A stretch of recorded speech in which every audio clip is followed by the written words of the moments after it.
YouTube, Michael, Sailors with Cars.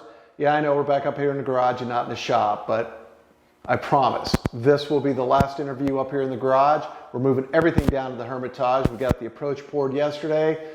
I'm assuming whenever I get my next interview, which I don't have lined up yet, but I'm thinking it's coming, and we'll move down there. If you're new to the channel, this is Sailors with Cars. We bring military people in, active duty, retired.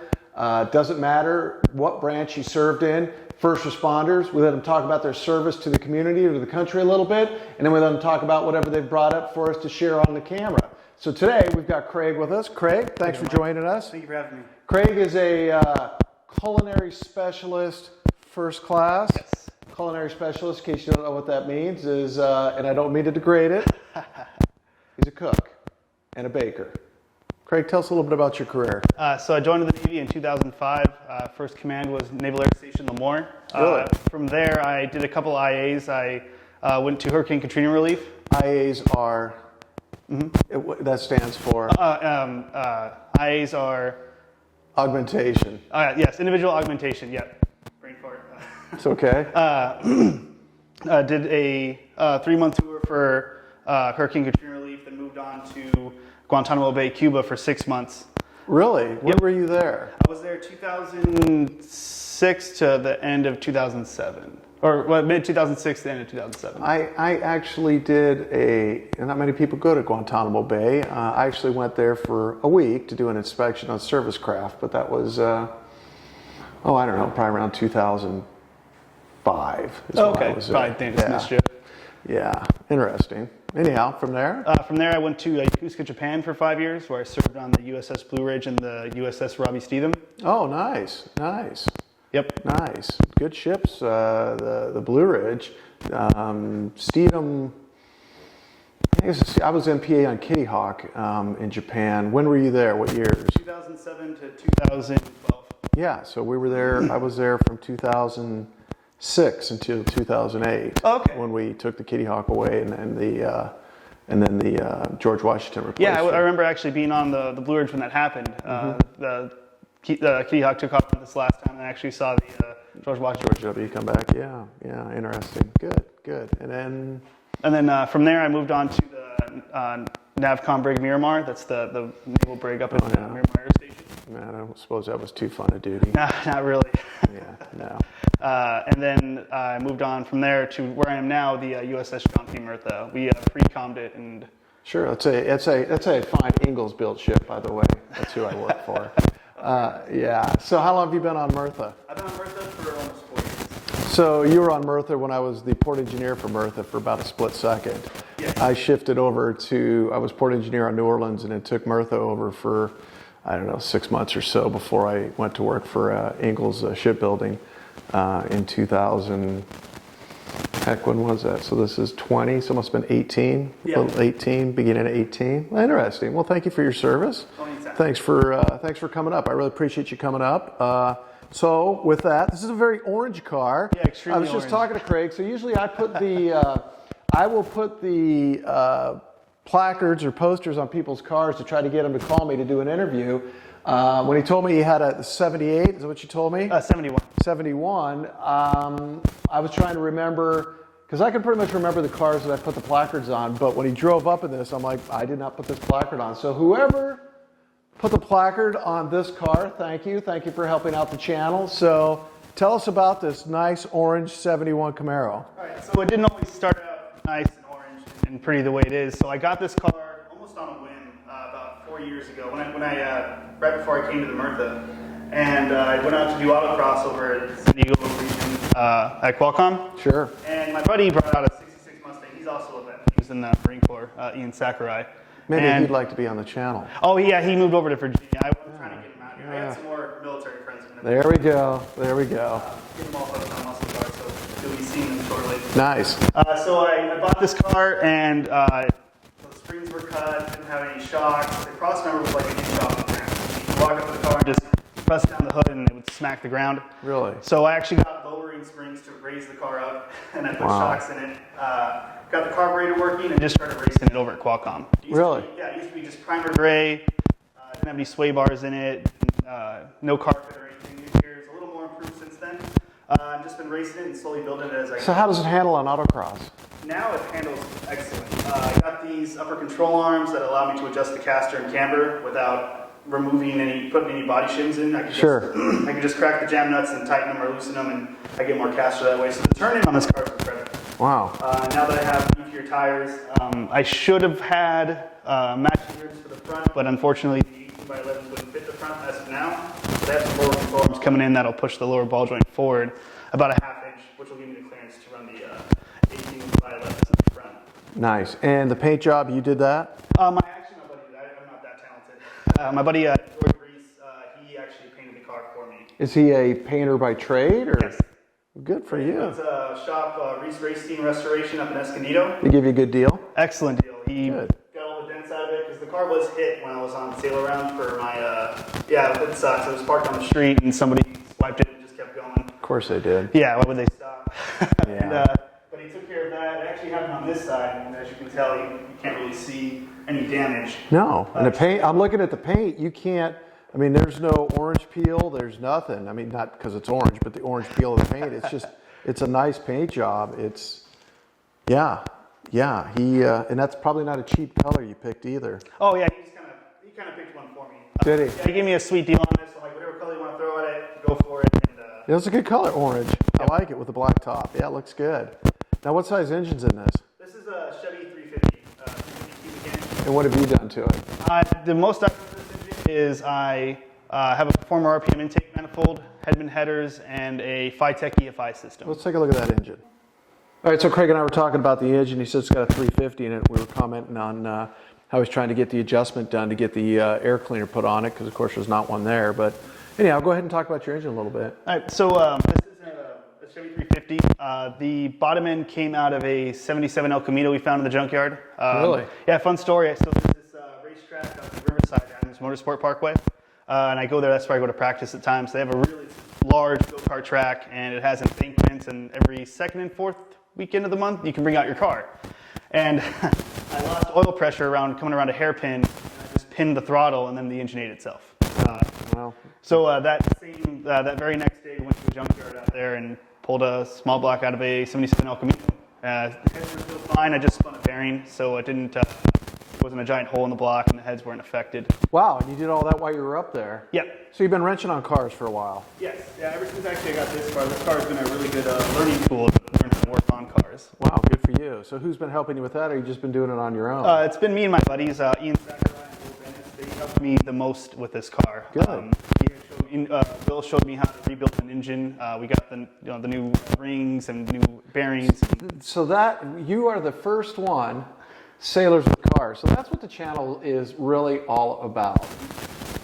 Like I always say in the early videos, when guys that I grew up with in the Navy many years ago, we were always screwing around with cars. And nothing against the people that have brought cars up, Right. but most of them aren't wrenching on them. They just, they'll do some modifications or change component pieces out, but they're not dropping the engines, overhauling them. So good for you. Good Thank for you. you for learning and having guys that like to work on that and do that. And I always offer this up. So, and we'll take a look at the shop when we're done if you got a minute. But I've got a beautiful 2-post lift down there. If you want to bring this thing over and jack it up and work on it, Oh, absolutely. it's all good.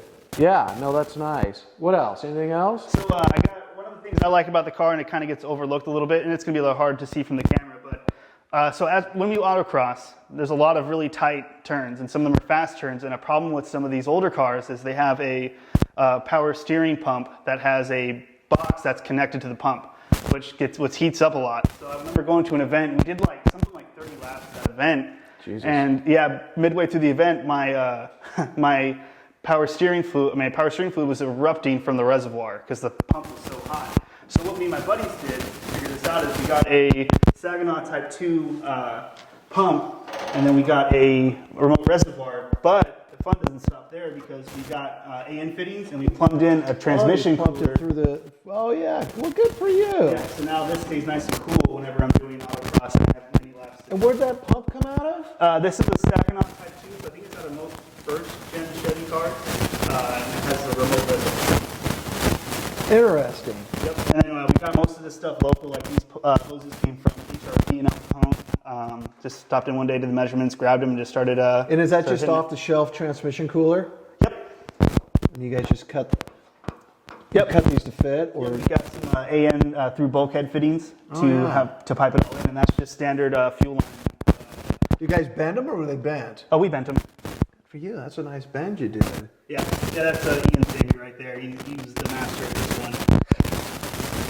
Yeah, that's a little bit of craftsmanship there. Good for you. Stace, can you bring the camera and just take a look at this? Just walk it up and just tilt it down on this. It's interesting. Right in here. If you can get it. You see it? Yeah, we're going to get it one way or the other.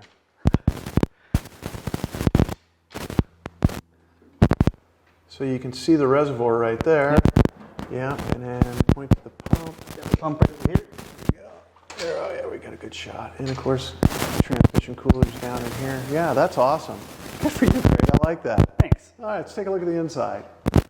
Okay, of course, now we're inside the car with Kraig. Kraig, so what have you, I know you've got it pretty much slimmed down here for racing, but what do you got going on in there? So when I got the car, had no interior at all, no carpeting. Had some beat up. Some of these side panels you see that are kind of beat up, are the ones that were in the car when I got it. So I'm slowly putting the interior back together. Replaced the dash pad because the dash pad was in a lot of trouble. A few more components away from assembling the lower portion of my dashboard.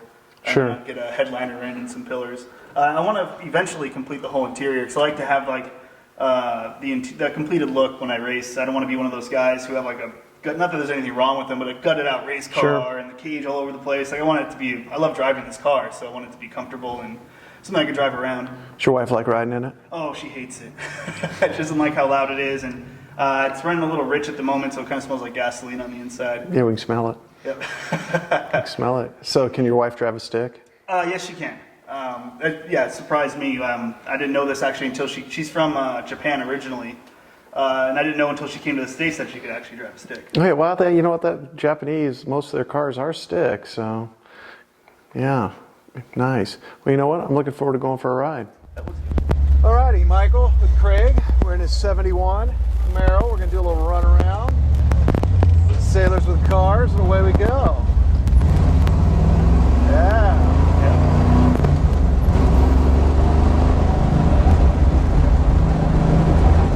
Yeah, you can smell a little bit of exhaust or richness there. Yeah. Just gonna go straight.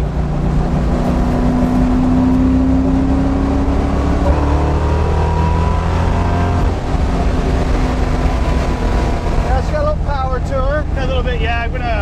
It'll be getting a little more power later on. I think around April time frame.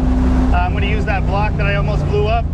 I'm gonna punch it out and do like a 383 build, new aluminum heads, and we're hoping to make around 500 to the wheels. Wow. When that. If I had to guess, this motor is probably in maybe the high 2s for horsepower at the moment. It has these heads from 76, and the interesting thing about the heads at 76 is that's when they started harsh smog regulations, and the way they combated smog was they choked down the motors in the heads. They didn't use catalytic converters. Yeah. So I think like those heads are so bad. If you just change the heads to like a head out of like a 94 anything, like you're already making about 50 to 60 more horsepower. Do you think you'll ever dyno it? Oh, absolutely. Once I do the motor swap, I'm gonna see if I'm talking to a buddy of mine. He knows a guy out in Vegas who owns a dyno, so I'm gonna try it out there. Oh, nice. You drive it out there? Oh, absolutely. Well, I drive this car everywhere. Once a year we go out to Scottsdale for the Good Guys duel in the desert, and I drive it out there and I drive it back. Yeah, this is no trailer queen. So you've never had any problems overheating, nothing like that? Oh, absolutely in the beginning. Yeah. The cool thing about we go to the junkyard a lot and find a lot of the parts we use, and while we were there, we checked out this 3rd gen Camaro, and we're like, you know what, that looks like that's gonna fit over my radiator, the dual core fan it had. So that's actually what's in this right now is a radiator fan from a 3rd gen Camaro. Nice. And the problem with that was we just grabbed some off-the-shelf O'Reilly's fan controller unit, and it kept having all kinds of problems, and the fans wouldn't turn on when they needed to. So the really cool thing about PhyTech is that the PhyTech right now is actually controlling the fans. It has a sensor connected directly to the heads to monitor the water temperature there, and it turns the fans on as needed. Oh, nice. Yep. Are you sure you're not an engineer? Yeah, I'm pretty sure. You should be working in engineering. You shouldn't be working on a damn Mustang. Well, I'll send you my resume. Christ. Probably most of the enginemen on your ship don't know shit about the engines. Well, funny thing about that is I have a couple engineers right now on my ship. Good guys, you know, they know how to do the maintenance and all that, but I'm actually helping them with their cars currently. Yeah, they don't know shit about engines. Yeah. Yeah, go figure that. So we're gonna go left here. Okay.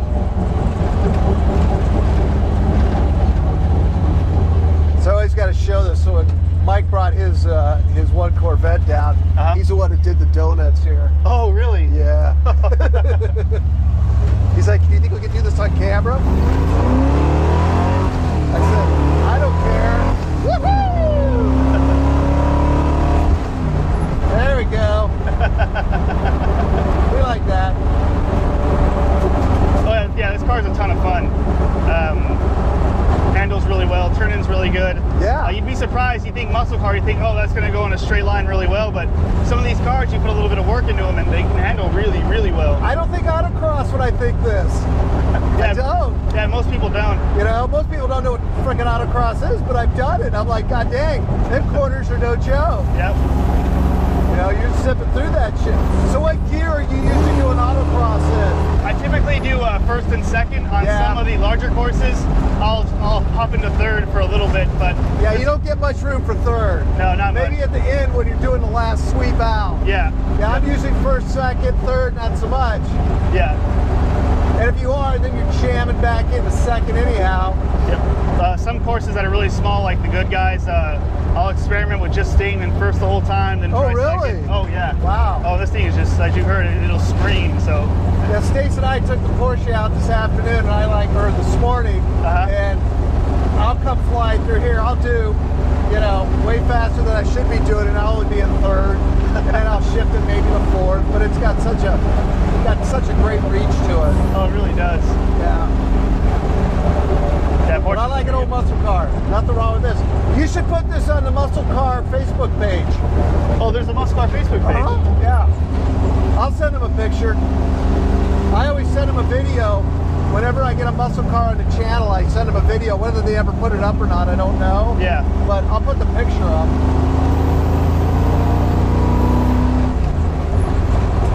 Well, thanks for bringing it up. It's a great car. Awesome ride. Yeah, anytime. This has been good. All right, YouTube, we'll catch you back in the garage. All right, of course, we're back in the garage. Took the car out for a quick run. And let me tell you what, it's a quick car. It's got a nice sound to it. Enjoy riding in it. Craig, thanks for coming up. Thanks for having me. You know what? I appreciate you coming up. I appreciate you showing the story and sharing what you've done to it. I just think that's unbelievable. That's what we're looking for in Sailors with Cars. Well, we're looking for anybody, but I love the stories of people that are wrenching on their own cars. So once again, hit us up, Facebook, Instagram, Michael at Sailors with Cars. If you get a placard or see a placard on your car, give me a call. We'll set up an interview and we'll do it. And as always, the Sailors with Car cover. Thank you. No, thank you. Appreciate you coming out. Man, look at that. Look at that. All right, YouTube, we'll see you next time.